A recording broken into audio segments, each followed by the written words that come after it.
This audiobook is brought to you by Project Martinville, the new free open domain audiobook library. Like and subscribe for more free audiobooks. Write in the comments which book you want us to do next. Enjoy. The Frog Prince by Jacob Grimm and Wilhelm Grimm. One fine evening, a young princess put on her bonnet and clogs and went out to take a walk by herself in a wood. And when she came to a cool spring of water that rose in the midst of it, she sat herself down to rest a while. Now she had a golden ball in her hand, which was her favorite plaything, and she was always tossing it up into the air and catching it again as it fell. After a time she threw it up so high that she missed catching it as it fell, and the ball bounded away and rolled along upon the ground, till at last it fell down into the spring. The princess looked into the spring after her ball, but it was very deep, so deep that she could not see the bottom of it. Then she began to bewail her loss and said, "Alas! If I could only get my ball again, I would give all my fine clothes and jewels, and everything that I have in the world." Whilst she was speaking, a frog put its head out of the water and said, "Princess, why do you weep so bitterly?" "Alas!" said she. "What can you do for me? You nasty frog, my golden ball has fallen into the spring." The frog said, "I want not your pearls and jewels and fine clothes, but if you will love me and let me live with you and eat from off your golden plate and sleep upon your bed, I will bring you your ball again." "What nonsense," thought the princess. "This silly frog is talking. He can never even get out of the spring to visit me, though he may be able to get my ball for me, and therefore I will tell him he shall have what he asks." So she said to the frog, "Well, if you will bring me my ball, I will do all you ask." Then the frog put his head down and dived deep under the water, and after a little while he came up again with the ball in his mouth and threw it on the edge of the spring. As soon as the young princess saw her ball, she ran to pick it up, and she was so overjoyed to have it in her hand again that she never thought of the frog, but ran home with it as fast as she could.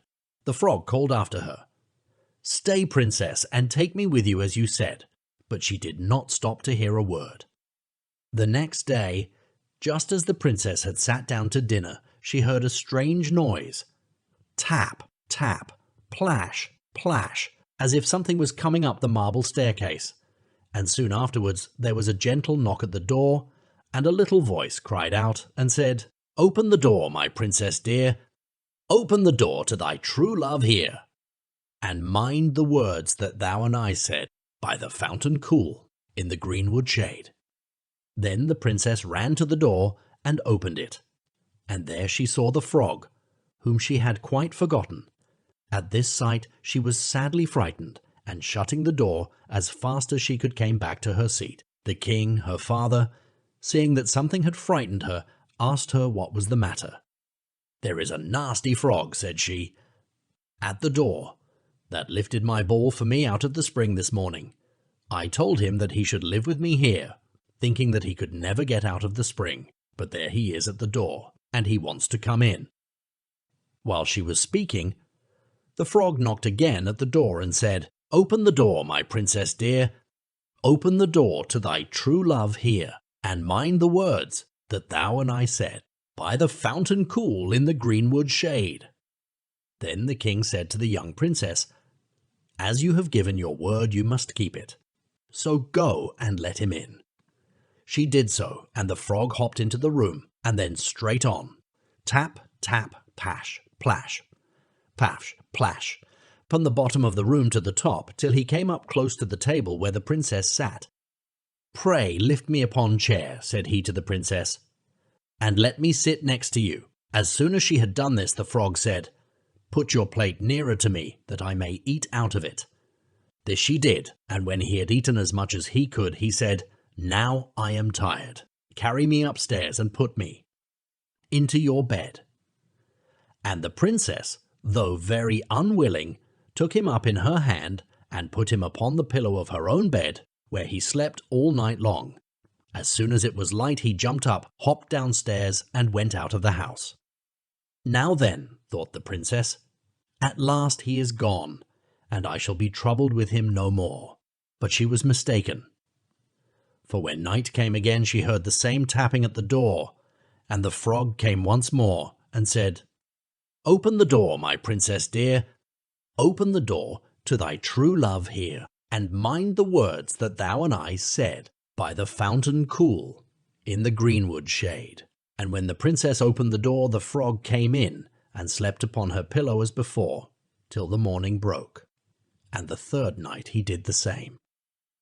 But when the princess awoke on the following morning, she was astonished to see, instead of the frog, a handsome prince, gazing on her with the most beautiful eyes she had ever seen, and standing at the head of her bed. He told her that he had been enchanted by a spiteful fairy, who had changed him into a frog, and that he had been fated so to abide till some princess should take him out of the spring, and let him eat from her plate, and sleep upon her bed for 3 nights. "You," said the prince, "have broken his cruel charm, and now I have nothing to wish for but that you should go with me into my father's kingdom, where I will marry you and love you as long as you live." The young princess, you may be sure, was not long in saying yes to all this.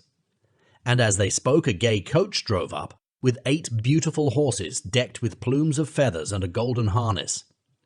And behind the coach rode the prince's servant, faithful Heinrich, who had bewailed the misfortunes of his dear master during his enchantment so long and so bitterly that his heart had well nigh burst. They then took leave of the king and got into the coach with 8 horses, and all set out, full of joy and merriment, for the prince's kingdom, which they reached safely, and there they lived happily a great many years.